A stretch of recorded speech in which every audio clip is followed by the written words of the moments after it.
नमस्कार.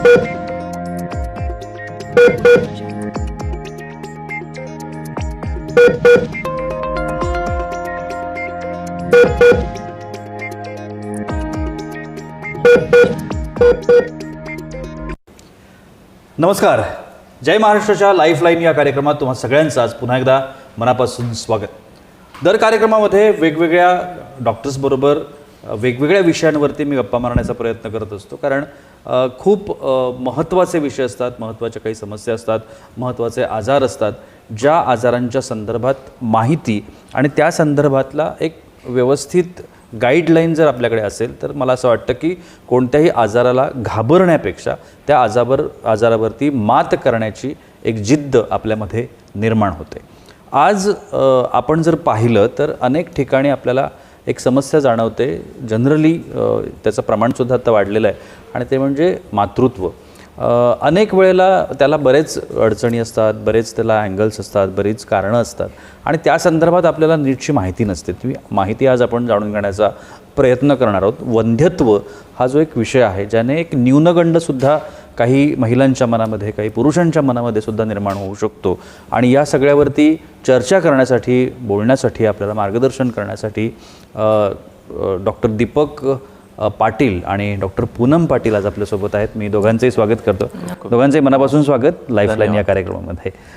दोघंही अंबेजोगाईचे आहेत आणि अंबेजोगाईला दोघांचंही हॉस्पिटल आहे, त्या ठिकाणी ते दोघंही प्रॅक्टिस करतात. वंध्यत्व आणि IVF या विषयावरती आज आपण त्यांच्याकडून काही खास गोष्टी जाणून घेण्याचा प्रयत्न करणार आहोत. सर, पहिला प्रश्न तुम्हाला एंडोमेट्रोसिस बद्दल जाणून घ्यायला आवडेल आणि सगळ्यात महत्त्वाची गोष्ट की महिलांमध्ये ह्याचं जे प्रमाण आजकाल आपण वाढलेलं पाहतोय त्याची काही कारणं आपल्याला सांगता येतील का? नक्कीच. एंडोमेट्रियोसिस हा एक आजार आहे ज्याच्यामध्ये काय होतं की गर्भपिशवीला जर आपण बघितलं तर गर्भपिशवीच्या आतमध्ये काही उती असतात किंवा काही पेशी असतात ज्यांना आम्ही एंडोमेट्रियम असं म्हणतो. तर दर मासिक पाळीमध्ये जसे शरीरात बदल होतात तसे हे एंडोमेट्रियमचा आकार वाढतो आणि जर गर्भधारणा झाली तर त्या एंडोमेट्रियमवरती ते गर्भ रुजला जातो आणि जर गर्भधारणा झाली नाही तर तो एंडोमेट्रियम गळून पडतो, ज्याला आपण मासिक पाळी म्हणतो. तर जर हा एंडोमेट्रियम गर्भपिशवीशिवाय इतर ठिकाणी तयार व्हायला लागला, जसं की गर्भपिशवीची बाहेरची आवरणं किंवा अंडाशय, अंडकोश किंवा आपण गर्भनळी किंवा इतर ओटीपोटातल्या अवयवांवरती जर हा एंडोमेट्रियम वाढायला लागला तर त्याला एंडोमेट्रियोसिस असं म्हणतात. आणि ह्याची कारणं जर बघायचं म्हटलं तर आपली लाईफस्टाईल किंवा काही जेनेटिक कारणं असतात, काही हार्मोनल कारणं असतात किंवा लग्नाचं वाढतं वय किंवा पेल्विक इन्फेक्शन्स, या सगळ्या गोष्टींमुळे एंडोमेट्रियोसिस वाढतो. आणि खरं सांगायचं म्हटलं तर एंडोमेट्रियोसिसचं मूळ कारण काय हे अजूनही वैद्यकशास्त्रांना माहिती नाही. त्याच्यावरती एक संशोधन चालू आहे. बरं, सगळ्यात महत्त्वाचा प्रश्न जो महिलांच्या कदाचित मनामध्ये सातत्याने येत असेल तो म्हणजे या गोष्टीमुळे प्रजनन क्षमता जी आहे, जी प्रत्येक महिलेची वेगवेगळी असू शकते, जी आपण नेहमीच वैद्यकीय शास्त्रानुसार सांगतो, पण त्याच्यावरती देखील याचा परिणाम होतो. नक्कीच. एंडोमेट्रियोसिसमुळे प्रजनन क्षमतेवरती परिणाम होतोच. कारण की जसं मी तुम्हाला सांगितलं की दर मासिक पाळीमध्ये हा एंडोमेट्रियम नावाची पेशी वाढते आणि गर्भधारणा नाही झाली तर ती त्याची वृद्धी होते किंवा त्याची श्रेडिंग होते. तर असा एंडोमेट्रियम जर गर्भपिशवीच्या बाहेर असेल तर तोही दर मासिक पाळीमध्ये होणाऱ्या बदलांनुसार त्याच्यामध्येही वाढ होते आणि त्याच्यामध्येही श्रेडिंग होते. पण नॉर्मली कसं असतं की गर्भपिशवीच्या आतमध्ये जर ही शेडिंग झाले तर ते त्याला रस्ता असतो आणि पाळी वाटे तो बाहेर पडतो. पण हा जर इतर ठिकाणी असेल, जसं आपण म्हणू की अंडकोशावर असेल किंवा ओव्हरीवर असेल किंवा नळीवर असेल, मग तिथे काय होतं की हा दर महिन्याला वाढतो पण त्याचं ब्लिडिंग तिथल्या तिथेच रुकलं जातं किंवा ते अटकलं जातं आणि त्याच्यामुळे काय होतं की मग पोटामध्ये काही गोष्टी चिटकून बसतात किंवा गुंतागुंत निर्माण होते. याला आपण ॲडेजन म्हणतो. आणि ह्याच्याने काय होतं की गर्भनळीचं किंवा अंडकोशाचं जे स्वाभाविक कार्य आहे त्या कार्याला कुठेतरी कमतरता निर्माण होते आणि त्याच्यामुळे त्याचा सगळ्यांचा परिणाम फर्टिलिटीवर होतो किंवा प्रजनन क्षमतेवरती होतो. पण मग याचा आणि वंध्यत्वाचा, म्हणजे आपला विषय असतो आहे, याचा आणि वंध्यत्वाचा संबंध आहे थेट? नक्कीच थेट संबंध आहे. तो असा की दर महिन्यात जसं आपण म्हटलं की गर्भपिशवीमध्ये बदल होतात तसे अंडकोशातही बदल होतात. म्हणजे दर मासिक पाळीमध्ये जेव्हा पाळीचा 5वा दिवस असतो त्याच्यानंतर एका बीजाची निर्मिती व्हायला लागते आणि महिन्यातले 14-15 दिवस हे बीज वाढतं तर जर तिथे एंडोमेट्रियोसिस असेल तर मग हे बीजाचं फलन होणं किंवा बीजाला बाहेर पडण्यासाठी अडथळे निर्माण होतात. म्हणजे आपण ओव्ह्युलेशन म्हणतो की महिन्याच्या 14व्या दिवशी, पाळीच्या 14व्या दिवशी जे बीज बाहेर पडत असतं तर ते बाहेर पडण्यासाठी अडथळे निर्माण होतात आणि त्याच्यामुळे डायरेक्ट प्रजनन क्षमतेवरती त्याचा दुष्परिणाम होतो. पण मग आता हा एक भाग झाला, पण बऱ्याच वेळेला असं असतं ना की काही आजारांची लक्षणं असतात की जी जनरली आपल्याला बॉडीवरती दिसायला लागतात किंवा त्याचे काहीतरी इफेक्ट्स आपल्याला कळतात. जनरली आपल्याला ते कळत नाही की हे यामुळे होत आहे. तर एंडोमेट्रियोसिसची काही लक्षणं आहेत जी ओळखता येऊ शकतात? अगदी उत्तम प्रश्न आहे तुमचा. एंडोमेट्रियोसिस हा सगळ्यात सुरुवातीला जर म्हटलं तर मासिक पाळीमध्ये अति तीव्र वेदना होणं. अच्छा. किंवा नॉर्मल जे मासिक पाळीमधले दिवस आहेत त्यामध्ये खूप ओटीपोटात ओढल्यासारखं वाटणं, तीव्र वेदना होणं, कमरेत दुखणं किंवा इरेग्युलर मेन्सेस आपण म्हणू किंवा शारीरिक संबंधानंतर खूप जास्त वेदना होणं जे की कंट्रोल होत नाही किंवा जे नॉर्मल मेडिसिनने पण ज्यांना परिणाम होत नाही. तर हे सगळ्यात मूलभूत कारण आहे. पण हे असेलच असं नाही, काही वेळेस काहीच लक्षणं न दिसता सुद्धा एंडोमेट्रियोसिस असतो. बरं. पण मग आता शास्त्र एवढं आपलं प्रगत झालेलं आहे, निदान, आणि आता लोकांमध्ये सुद्धा जागृती खूप आहे. लोकांना माहिती आहे पद्धती म्हणा किंवा कदाचित एखाद्या ट्रीटमेंटबद्दल पण लोक आता विचारायला लागलेत की हे असं का, हे असं का, तुम्ही असं का करताय. तर निदानाबद्दल सांगता येतं आपल्याला या संदर्भात? नक्की. निदानाबद्दल असं आहे की सर्वात सुरुवातीला जसं मी म्हणालो की पेशंटची लक्षणं काय आहेत ह्याच्यावरून आपल्याला एक मूलभूत अंदाज येतो. त्यानुसार मग कुठल्या तपासण्या केल्या गेल्या पाहिजेत. ह्याच्यामध्ये सगळ्यात बेसिक असतं सोनोग्राफी. तर ज्याला मी TVS सोनोग्राफी म्हणतो किंवा योनी मार्गातून केली जाणारी सोनोग्राफी. तर याच्यामधून काही अंशी त्याच्याबद्दल माहिती मिळू शकते. त्याच्यानंतर मग MRI पण करता येऊ शकतो. MRIमध्ये आणखी चित्र स्पष्ट दिसतात आणि निदान सुलभ होतं. काही केसेसमध्ये ज्यांना तीव्र वेदना आहेत किंवा ज्यांना खूप जास्त शंका आहे एंडोमेट्रियोसिसची प्राथमिक तपासणीमध्ये, त्यांना लॅप्रोस्कोपी पण करता येते. लॅप्रोस्कोपी म्हणजे एक दुर्बीण शस्त्रक्रिया असते. त्याच्यामध्ये एक छोटंसं छिद्र पोटाला बनवून दुर्बीण पोटामध्ये जाते आणि त्याच्यामधून मग आम्ही एंडोमेट्रियोसिसचं निदान करू शकतो. बरं. पण मग याच्यामध्ये तुम्ही जेव्हा हे करता तेव्हा सगळ्यात महत्त्वाचा भाग येतो तो म्हणजे शस्त्रक्रियेचा. कारण लोकांच्या मनामध्ये भीती निर्माण करणारा हा शब्द आहे. सर्जरी म्हटलं की लोक लवकर तयार होत नाहीत किंवा लगेच तयार होत नाहीत. तर याच्यामध्ये ही शस्त्रक्रिया गरजेची असते? खरं सांगायचं म्हटलं तर शस्त्रक्रिया सर्वच महिलांना लागेल असं नाही. ज्यांची प्राथमिक लक्षणं आहेत किंवा जर आपण एंडोमेट्रियोसिसला आणखी खोलामध्ये जाण्याचं बघितलं तर त्याचे ग्रेड्स आहेत. तो किती दूरपर्यंत पसरलेला आहे आणि किती खोलवर घुसलेला आहे याच्यानुसार त्याचे ग्रेड्स आहेत. जर सुरुवातीच्या ग्रेड्समध्ये असेल आणि लवकर निदान झालेलं असेल तर शस्त्रक्रिया कदाचित लागणारही नाही. पण जर आपण म्हणू की डीप एंडोमेट्रियोसिस आहे किंवा DIE आहे किंवा सिव्हिअर फॉर्म ऑफ एंडोमेट्रियोसिस आहे ज्याच्यामध्ये तो ओटीपोटातल्या आणखी अवयवांमध्ये गुंतलेला आहे, जसं की किडनीपासून निघणारी नळी आहे किंवा आतड्यांमध्ये गुंतलेला आहे किंवा वेदना खूप जास्त तीव्र आहेत जे प्रत्येक मासिक पाळीमध्ये किंवा प्रत्येक शारीरिक संबंधानंतर सोसाव्या लागतात. तर अशा केसेसमध्ये मग नक्कीच शस्त्रक्रिया हा एक महत्त्वाचा टप्पा आहे. पण मग शस्त्रक्रिया जर नसेल करायची किंवा पेशंट तयार होत नसेल असं आपण म्हणूया, तर मग त्याला दुसरा काही पर्याय आहे उपचारांचा? नक्की. जर शस्त्रक्रिया करायची नसेल तर काही हार्मोनल मेडिसिन्स असतात. म्हणजे जसं आपण दर मासिक पाळीमध्ये शरीरात होणारे बदल असतात ज्याला आपण हार्मोन म्हणतो. तर हे हार्मोन्सच्या काही आपण मेडिसिन वापरून त्याची वाढ किंवा वृद्धी आपण कमी करू शकतो किंवा कंट्रोल करू शकतो. पण जर त्या महिलेला प्रेग्नन्सी पाहिजे असेल किंवा त्यांना बाळ होणं असेल तर मग अशा हार्मोन्स पिल आपण वापरू शकत नाही किंवा मग त्याचं एक लिमिटेशन असतं. बरोबर. जर प्रेग्नन्सी पाहिजे असेल तर ट्रीटमेंट वेगळी असते. जर प्रेग्नन्सीचा विषय नाही आहे, फक्त वेदना होतात किंवा एंडोमेट्रियोसिसचं निदान झालं आहे तर मग अशा केसेसमध्ये आपण शस्त्रक्रिया न करता किंवा लॅप्रोस्कोपी न करता फक्त मेडिसिन देऊन त्यांच्या वेदना किंवा त्यांचं लाईफस्टाईल आपण सुधारू शकतो किंवा त्यांचं राहणीमान उंचावू शकतो. मग आजची जी प्रगत आपण हे म्हणतो तंत्रज्ञान ते म्हणजे IVF जे याच्यामध्ये खूप प्रभावी आहे असं तुम्ही म्हणता, मग IVF कशा पद्धतीनं प्रभावी आहे या सगळ्यावर? ज्या सुरुवातीच्या स्टेजेस आहेत ज्यांचं लगेच निदान झालं आणि सुरुवातीपासून त्यांनी उपचार चालू केले तर अशांना नैसर्गिक गर्भधारणा होऊ शकते. अच्छा. पण काही केसेसमध्ये असं असतं की जिथे प्राथमिक उपचार फेल होतात किंवा काही मेडिसिन देऊन नैसर्गिक उपचार देऊनही काही गोळ्या औषधं किंवा इंजेक्शनचा वापर करूनही जर प्रेग्नन्सी राहत नसेल तर अशा जोडप्यांसाठी IVF हा एक नक्कीच उत्तम पर्याय आहे, ज्याच्यामध्ये त्यांची प्रेग्नन्सी राहण्याची जी स्वप्न आहेत ते IVFच्या माध्यमातून आम्ही पूर्ण करू शकतो. हार्मोनल ट्रीटमेंट जी तुम्ही करत असता या सगळ्यामध्ये, तर एंडोमेट्रियोसिस आहे आणि त्याच्यावरती ही ट्रीटमेंट होतीये, तर ती फायदेशीर होऊ शकते?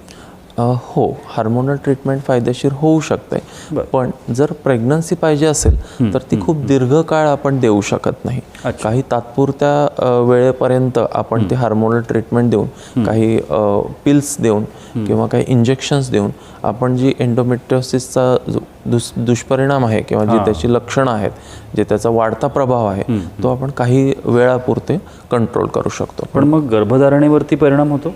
नक्कीच परिणाम होतो. जर हार्मोन पिल्स आपण वापरल्या तर मग त्याचा गर्भधारणा तेवढ्या वेळापुरती राहणार नाही. जर प्रेग्नन्सी पाहिजे असेल तर हार्मोन पिल आपण खूप काळापर्यंत वापरता येत नाही किंवा मग त्याचे लिमिटेशन्स येतात. अच्छा. पण मग एवढी सगळी ट्रीटमेंट केल्यानंतर महिलांचा एक साहजिक प्रश्न असतो की मग आता मला नॅचरल गर्भधारणा होईल का, किंवा ज्याला आपण नैसर्गिक गर्भधारणा म्हणतो? हां, तर एंडोमेट्रियोसिसच्या महिलांना गर्भधारणा होत नाही असं नाही, पण एक 30 ते 40% महिलांना याचा गंभीर दुष्परिणाम होतात. त्यांच्या दैनंदिन आयुष्यावरती त्याचे परिणाम होतात आणि त्यांच्या प्रजनन क्षमतेवरती पण होतात. तर प्रेग्नन्सी राहणारच नाही असं नाही, पण जर राहत नसेल तर योग्य डॉक्टरांच्याकडून तपासणी करून घेणे आणि त्यांच्या ट्रीटमेंटनुसार सल्ला घेणे आवश्यक आहे. खरं तर म्हणजे आता नॅचरल तुम्ही म्हणताय, पण दुसऱ्या बाजूला जर ती होणार नसेल तर मग फक्त IVF हा एकमेवच पर्याय? नाही, फक्त IVF हा एकच पर्याय आहे असं नाही. त्याच्या आधीही काही ट्रीटमेंट असतात ज्याच्या आम्ही IUI म्हणतो किंवा स्पर्म परफ्युजन म्हणतो.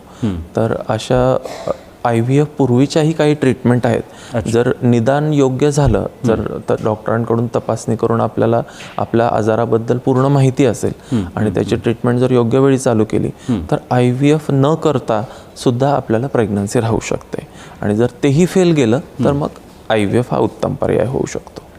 खूप छान पद्धतीनं मला असं वाटतं की डॉक्टरांनी हे बारकावे आणि त्याच्यातले ज्या बारीक बारीक गोष्टी आहेत ते सांगण्याचा प्रयत्न केला आहे. आपण या सगळ्यामध्ये एक गोष्ट जी होते की आपण खूप जास्त या सगळ्या गोष्टींचं टेन्शन घेतो, खूप जास्त तणावामध्ये जातो आणि त्या तणावामुळे कदाचित ज्या पुढच्या गोष्टी असतात किंवा त्याच्यातमधलं जे क्रायसिस जो असतो त्या सगळ्यामधला तो वाढू शकतो कदाचित. त्याच्यामुळे मला असं वाटतं की योग्य मार्गदर्शन आणि योग्य माहिती जर आपल्याकडे असेल तर मला वाटतं की आपण योग्य उपचारांपर्यंत पोहोचू शकतो आणि मातृत्वासारखी जी एक महत्त्वाची गोष्ट आहे ती आपल्याला निश्चितपणाने मिळू शकते. अजूनही खूप सारे प्रश्न आहेत माझ्या मनामध्ये, ते दोघांनाही मला विचारायचे आहेत, पण तुर्तास वेळ होते एका छोट्याशा विश्रांतीची. कुठेही जाऊ नका, पाहत राहा लाईफलाईन.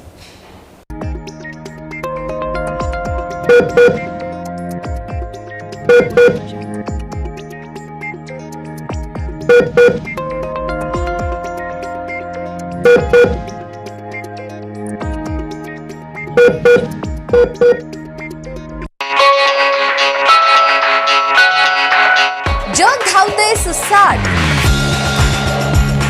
तुम्ही मागे नका राहू. धावायच्या या स्पर्धेत तुम्हाला ठेवू अपडेट.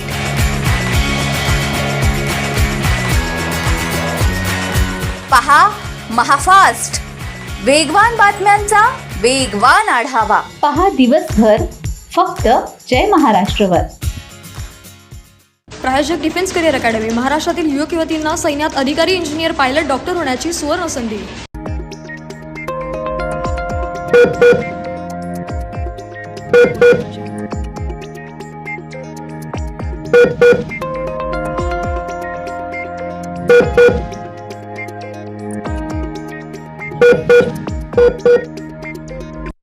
विश्रांतीनंतर लाईफलाईन या कार्यक्रमात तुम्हा सगळ्यांचं पुन्हा एकदा मनापासून स्वागत.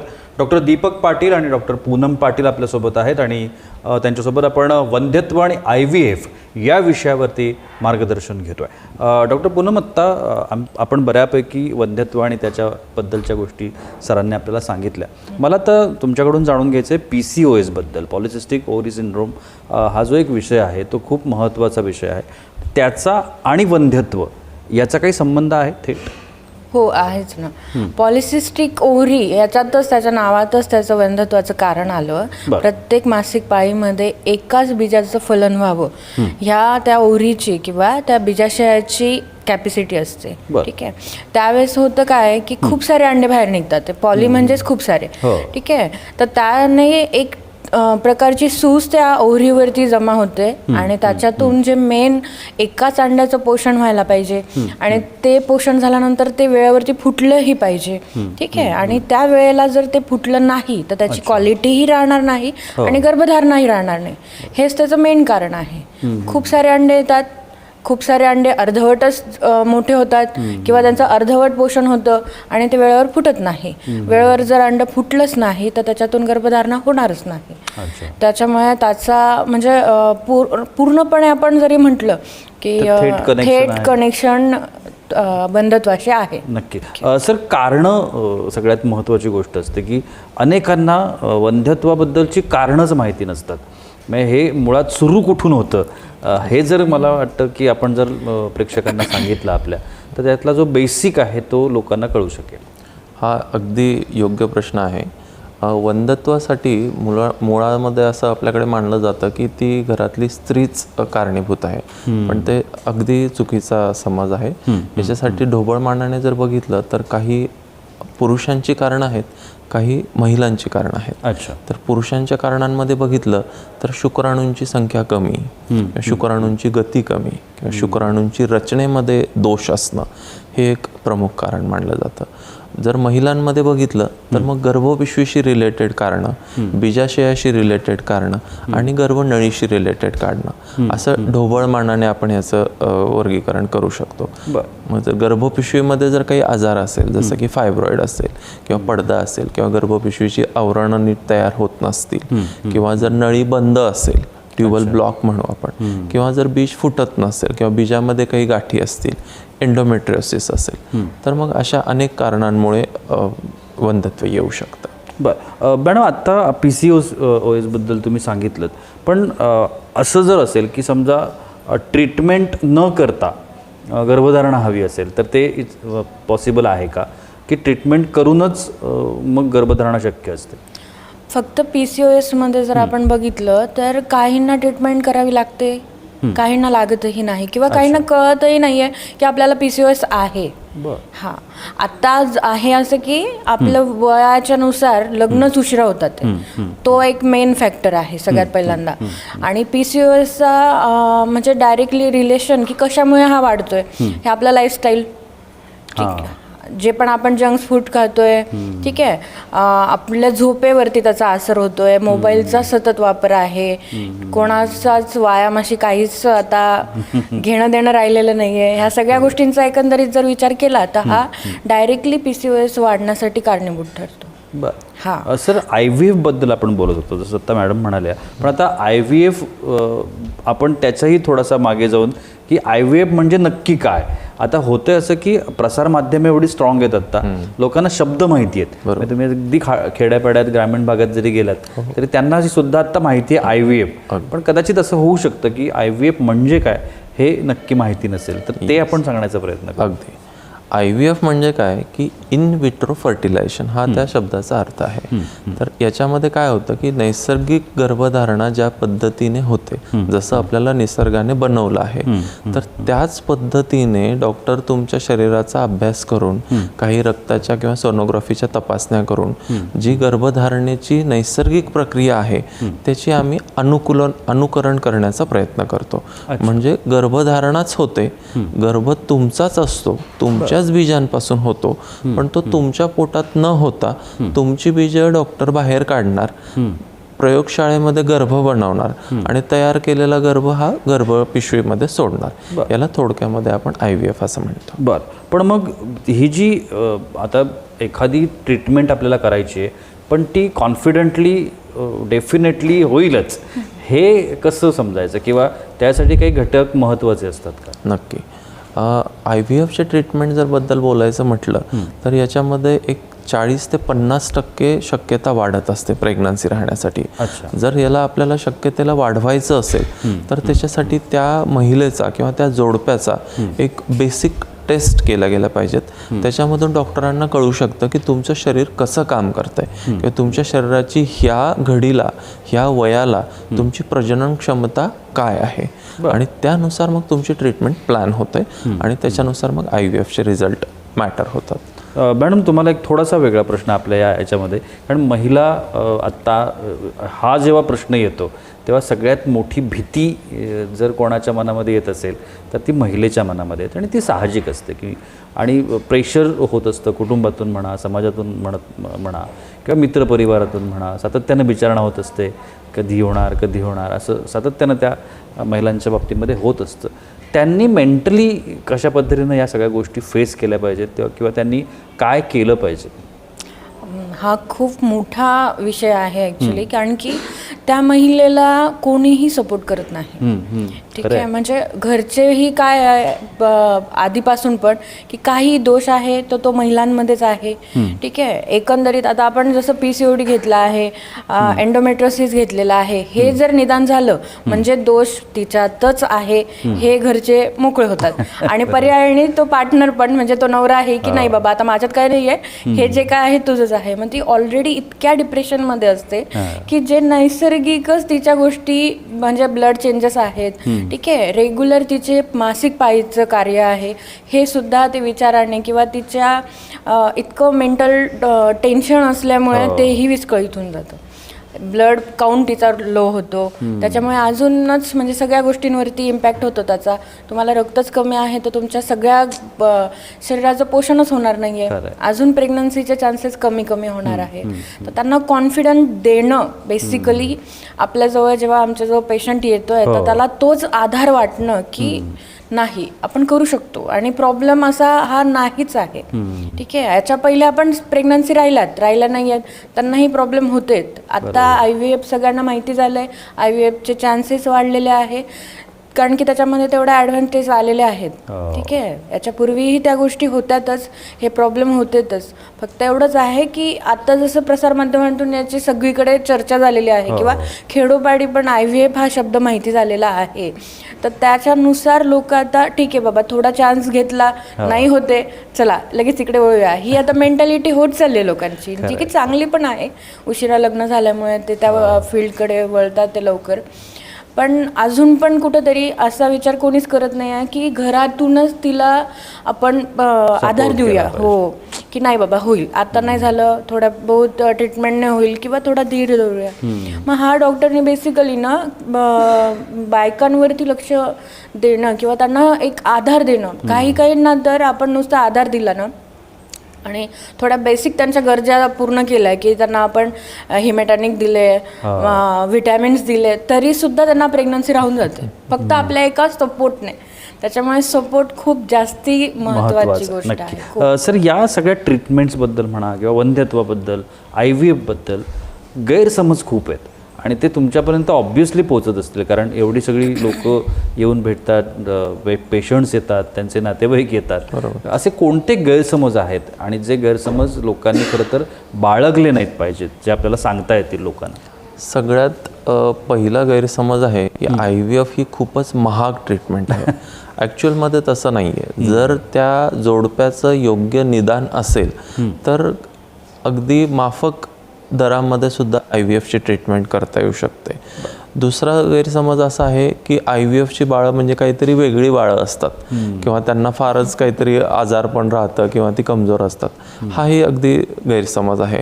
IVFची बाळं म्हणजे ही अत्यंत स्वाभाविक आणि नॉर्मल बाळं असतात. कदाचित 2 बाळं जर तुमच्यासमोर बसवली, जो एक नैसर्गिक पद्धतीने आणि एक IVF पद्धतीने, तर कोणीच त्याच्यामधला भेद समजू शकणार नाही. तिसरा आणि आणखी एक गैरसमज असा की IVF म्हणजे माझंच बाळ असेल का दुसऱ्या कोणाचं बाळ माझ्या पोटात येईल, तर हा अत्यंत चुकीचा समज आहे. IVF म्हणजे हे तुमचंच बाळ असतं.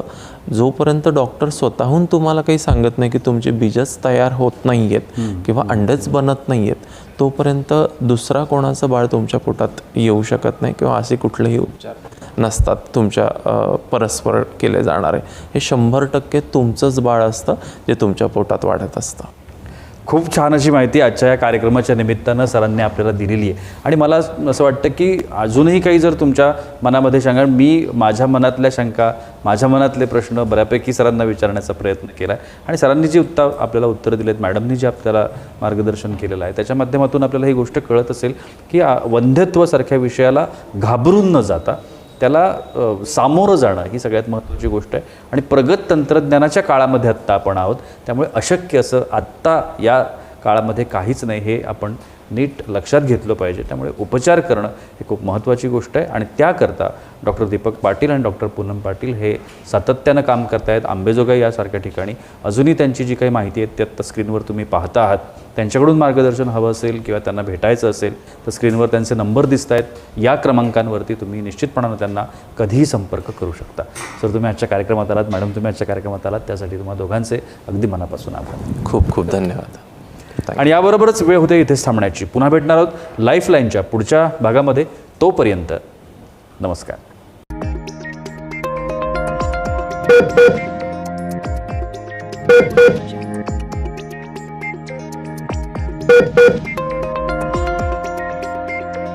Thank you.